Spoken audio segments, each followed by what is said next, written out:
حتی حدیثا را خواندیم که روز قیامت وقتی زنک هم جنت میدروه مردک هم جنت، خداوند برای همین مردک و زنک کوشک‌ها را وقتی بینا میکنن، همین زنک هم میگه پیش مردک میارن.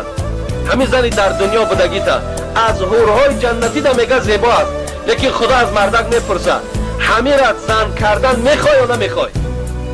این اگر میگه زنی خوب باشه، زنی بود در دنیا که بسیار مونیس بود، غمخوار بود، مردک که همه پستی و بلندی هاش اهمیت میداد، همونجا مردک هم که دلش میکشد است میگفت است بله پروردگار میخواهم که با این در همین جمع چی باشم؟ البته همون زن و شوهری که داشتیم همون را در همین جا برپا کنیم. به این خاطر خواهر عزیز، به این دنیا زندگی شما آخر نمی‌یابد، بلکه شما در جنت هم یک جایه اید.